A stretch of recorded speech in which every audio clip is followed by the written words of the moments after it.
Hello friends and welcome to CEC online lectures.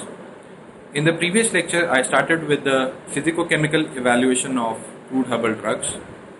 In that we discussed about the ash values, different types of ash values, how they are determined, what are their significance and how they help in assessing the quality of a crude herbal drug. So friends, in continuation with the previous lecture, today I am going to start with the second part of the physico-chemical evaluation of herbal drugs. And in this, I'll begin with extractive values. Extractive values or extractive value is nothing but the amount of the extract or the residue that is obtained after extracting a crude drug with a suitable solvent or the solvent that is mentioned in the test procedure or the monograph, and extraction is done for the specified period of time.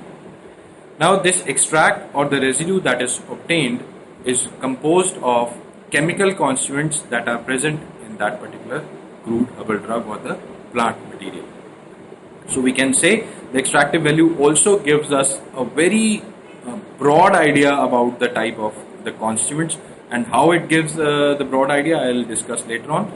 Normally the extractive value parameter is useful for those drugs in which we cannot determine the content of the constituents by any other method, or where no suitable constituent has been identified for an assay, or assay is not known for that particular constituent, or where the material is used to produce the extract and that extract has to be used for the therapeutic purpose. Because if you are going to use the extract for therapeutic purpose, your prime objective will be that you should extract as much as possible extract from that particular plant material. And since you get this idea from the extractive value, it becomes an important parameter for such drugs. Now, like ash value, extractive value also helps in giving us an idea about the quality of a particular crude drug, as well as it also gives us an idea about the solvent by which the drug should be extracted. And this is of significance, as I told you, for those drugs whose extracts as such are to be used for the therapeutic purpose, because the solvent which will give you the maximum or the highest extractive value will be the suitable solvent for that particular drug. And if you want to use the extract of that particular drug for therapeutic purpose, the extractive value will give you an idea about the solvent which should be used for extraction of that drug. Now the extractive values are normally determined by two methods. One is the hot extraction method and second is the cold extraction method. I'll go into the detail of these methods later on. Now, by using these two methods, we can determine the extractive values, and for determining extractive value, different solvents can be used. And depending upon the type of chemical constituent that are present in the drug, suitable solvent is prescribed. Say for example, if a drug is rich in flavonoids or alkaloids or steroids, then alcohol or different percentages of alcohol are used to determine the extractive value. Similarly, if a drug is rich in tannins, saponins, mucilages or glycosides, then water is normally prescribed as a suitable solvent for determining the extractive value, because these constituents are soluble in water. Similarly, if a drug is rich in oil, fixed oil or volatile oil, then ether is the solvent that is normally prescribed for determining the extractive value of that particular drug. Or in other words, I will say that alcohol or different percentages of alcohol is normally used to determine the extractive value of those drugs that are rich in alkaloids, flavonoids, steroids and so on and so forth. Whereas the water is used to determine the extractive value for those drugs which are rich in glycosides, tannins, saponins, because these are soluble in water. And similarly, the drugs, ether is normally used for those drugs which are rich in fixed or volatile oils. So this is how the solvent is selected for determining the extractive value. Now coming on to the procedures for determining the extractive value, first one is the hot extraction method. And in this procedure, we place 4 gram, we take 4 gram of the coarsely powdered air dried drug material, and we put it in a conical flask, stoppered conical flask. Then we add 100 ml of the solvent required or the prescribed in the test procedure. Then we again weigh the total contents, including the flask, the solvent, as well as the drug. We shake the content for 1 hour, and allow them to stand for 1 hour. And after 1 hour, we place the condenser on the conical flask and boil the contents for the next 1 hour. So the total procedure is for 2 hours only. 1 hour shaking, 1 hour we allow to stand the material. We don't disturb the material, and in the next hour we basically boil the material. Once the boiling is complete, we allow the mixture to cool down. Then we filter the solvent. Now before filtration, we have to readjust the weight, because here we are boiling the material, so there is every possible chance that we may lose certain amount of solvent. Though the condenser is attached, still there is possibility that we may lose certain amount of solvent. So we readjust the weight of the mixed contents, including that includes the flask, the drug, and the solvent. And the readjustment is made by adding fresh solvent that was used for extracting the plant material. Now the question is, why do we readjust the weight? Because in place of volume of the solvent, because it's always easy to readjust the volume in comparison to readjustment of the weight. The answer is that whenever we put the solvent in the drug and we allow to stand for a specified period of time, the powdered drug or the crudely powdered drug basically absorbs certain amount of solvent. And if we are going to readjust the volume, then we have to remove that solvent from the conical flask into a measuring cylinder. Then we add the required amount of the volume which is deficient. And in this procedure, we do not count or we do not account for the volume of the solvent that has been absorbed by the plant material.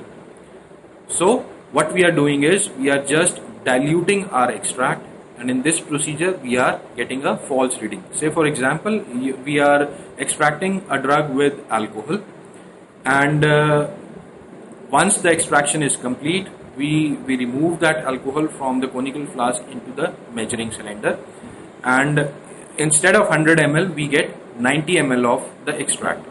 Then we will readjust the volume to 100 ml by adding fresh alcohol to the measuring cylinder. Now here we are not taking into account the amount of the solvent that has been absorbed by the drug, though that solvent is still there in the flask, but we are not taking into account that particular solvent. Instead we are adding fresh solvent to the measuring cylinder, and by doing this we are diluting our extract, and we will be getting lower extractive value from what we are supposed to get when we take into account of the volume that has been absorbed by the drug. So to nullify this error, we normally readjust the weight, which also takes into account the solvent or the weight of the solvent that has been absorbed by the drug. So this is how we nullify this error, and that is why normally the weight is readjusted in place of volume.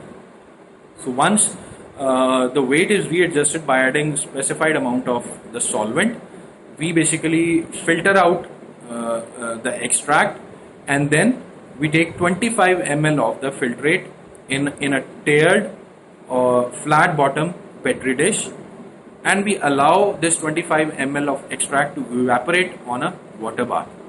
So once the solvent is evaporated, we place that petri dish in an oven, and we again heat it at 105 degrees Celsius for 6 hours.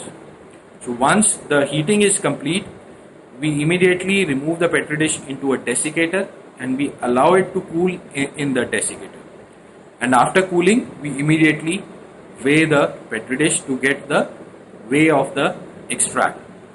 And the extractive value is, or the extractable matter is generally represented or calculated as milligram per gram of the air dried material, or it is also expressed as percentage not less than, because extractive value is something that is desirable. So higher extractive value is always desirable. So that is why it is always expressed as percentage not less than or milligram per gram of the air dried material. And the next method is the cold extraction method. The method is almost similar except the treatment of the drug. We again take 4 gram of the coarsely powdered air dried drug in a conical flask, and then we add 100 ml of the suitable solvent in the flask, and we basically go for gradual shaking during the first 6 hours. And this gradual shaking normally involves shaking after every 10 minutes. So we can say that in 1 hour we have to go for 10 shakings. So after 6 shakings. So after every 10 minutes we have to go for shaking of that particular flask. So after 6 hours of shaking, we allow the content to remain undisturbed for the next 18 hours. So after completion of the 24 hours of extraction, we filter the material, and we take 25 ml of filtrate again in a tiered flat bottom petri dish. We evaporate the extract on a water bath. Once the solvent is evaporated, we place those petri dish into oven at 105 degrees Celsius for 6 hours. And once 6 hours are over, we remove the petri dishes from oven and directly place them into desiccator. We allow them to cool in the desiccator, and then we calculate the extractive material or the extractive value of that particular drug material as milligram per gram of drug or percentage not less than. Now the major difference was that here we normally don't go for the readjustment of the weight of the contents. Now as a precaution, we should go for checking the weight of the content, which is normally not done because the extraction is done at the room temperature and there is very less possibility of the evaporation or the loss of the solvent at room temperature. Therefore the readjustment of the weight is normally not done, but it should be done as a precaution, because we never know that since the conditions in our country we face certain we face high temperatures, so we should always first weigh the content once the solvent is added into the flask, and we should again weigh the contents after 24 hours, and if any readjustment is required, we should go for readjustment, and then we evaporate or filter out the extract, and then we should follow the rest of the procedures. So readjustment should be done in both the cases, as a precaution in case of cold extraction method, and it is mandatory in case of hot extraction method. Now in this slide I have taken certain examples. The first one is the glyceriza, and as I have already discussed in ash values that glyceriza contain water soluble constituents, and therefore water soluble ash value was important for this drug. Since it contains water soluble constituents, water soluble extractive value is of significance for glyceriza, and for glyceriza the water soluble extractive value should not be less than 20%. Similarly, senna, we know that senna is rich in glycosides, and glycosides are normally soluble in water. Therefore water soluble extractive value is important, and for senna it should not be less than 30%. Same is in case of ginger, and the water soluble extractive value should not be less than 10%. Next example is of benzoin, and benzoin is largely composed of chemical constituents that are soluble in alcohol, and therefore alcohol soluble extractive value is of significance for benzoin, and it should not be less than 90% for Siam benzoin and not less than 75% of Sumatra benzoin. So here we can see that extractive value also helps in differentiating the two varieties, and we can see that Siam and Sumatra benzoin can be differentiated on the basis of their extractive value, where Siam benzoin is having higher extractive value and Sumatra benzoin is having lesser extractive value. Similarly, Mir it should have extractive value not less than 70%. SF should have alcohol soluble extractive value not less than 50%, And in case of nutmeg, which is rich in volatile oil or volatile constituents, ether soluble extractive value is of importance, and you should not be less than 25%. Now, this is how extractive values help in determining the quality of a crude drug. Suppose a glycerizer sample is being adulterated with the sample of exhausted ginger. Definitely it's going to give an extractive value less than 20%, which is not required or which is not prescribed basically. So therefore, if a sample of glycerizer is not of good quality or has been adulterated with the exhausted glycerizer, its extractive value will be less than the 20%, which is the prescribed value. Similarly, in case of senna leaves or ginger, if the glycosides or the water soluble constituents have already been exhausted or extracted from the drug, and then it is being sold in the market after drying, their quality can be assessed by their lower extractive value, and that the lower extractive value will give us a clear-cut idea about their quality.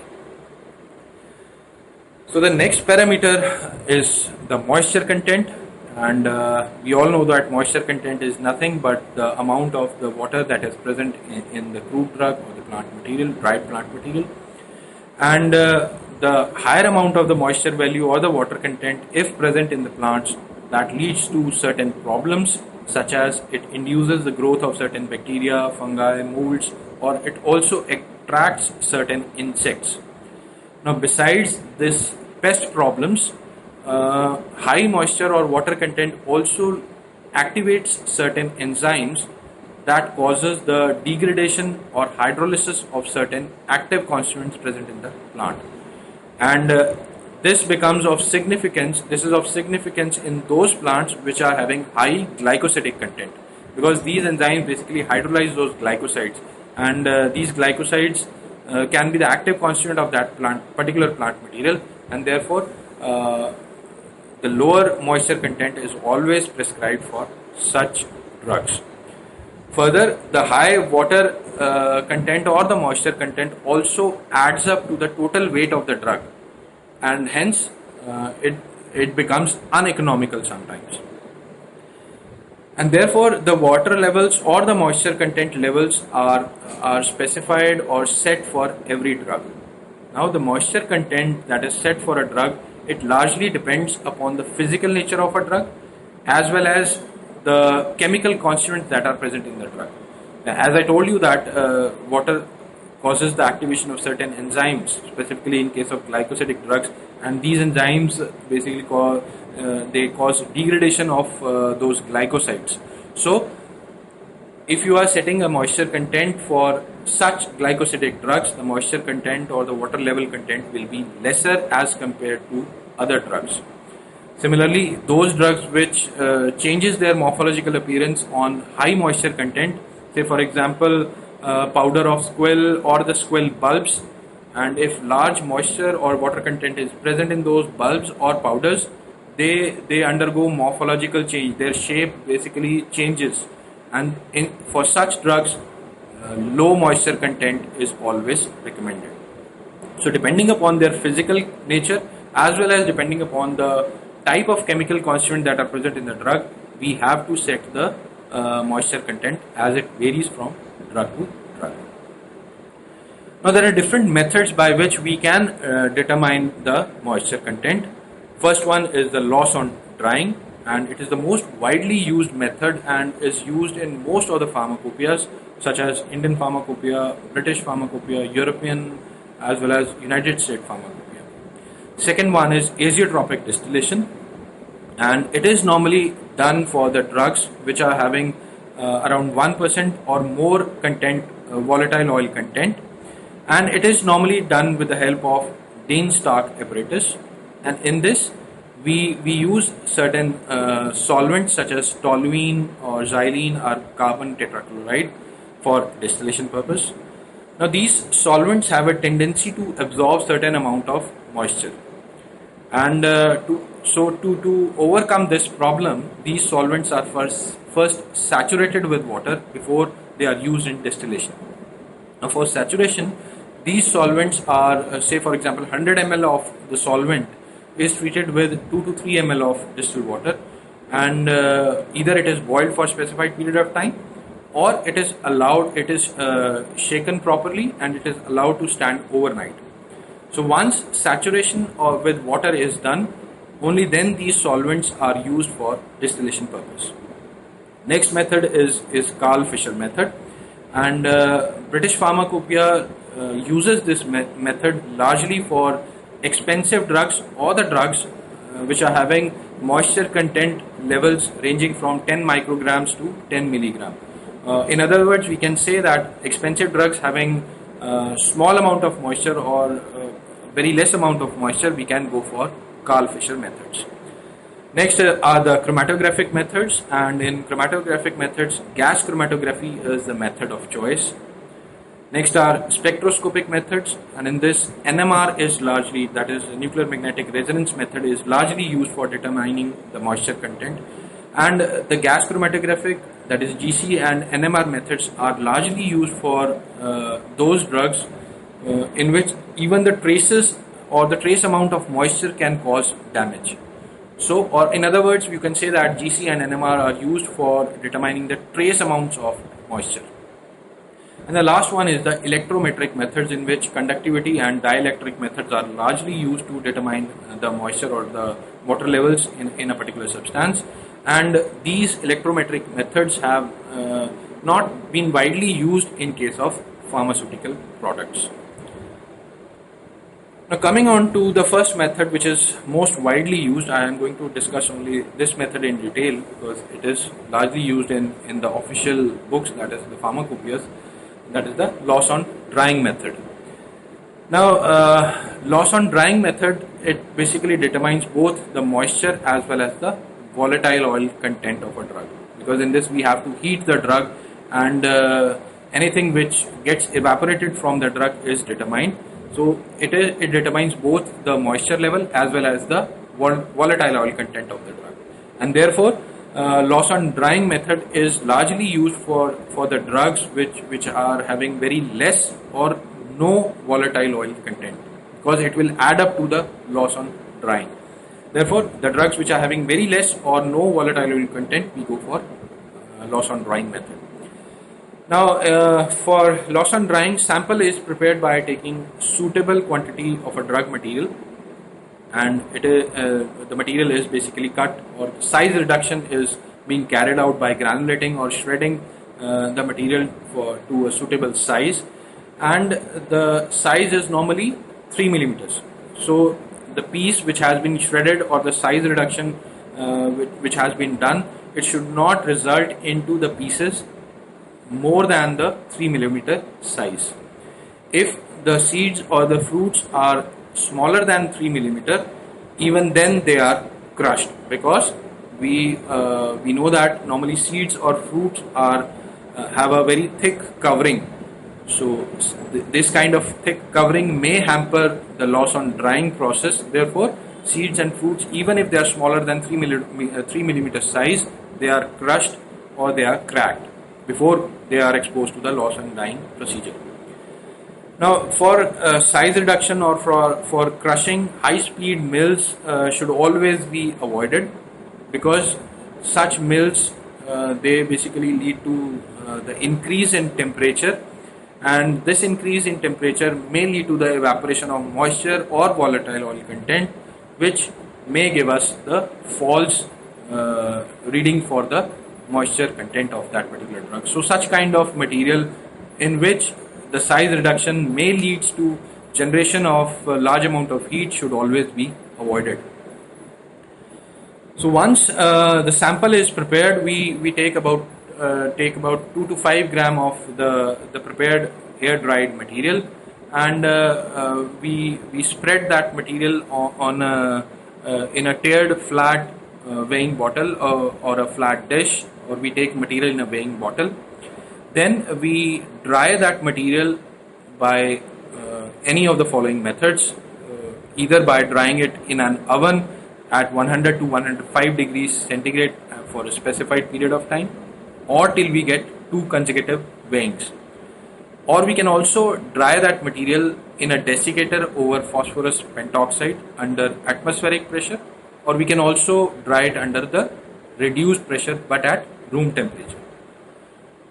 And drying is normally done for a specified period of time, as I have already told you, or till we get the 2 consecutive weighings which do not differ by more than 5 milligrams, or unless otherwise specified in the test procedure.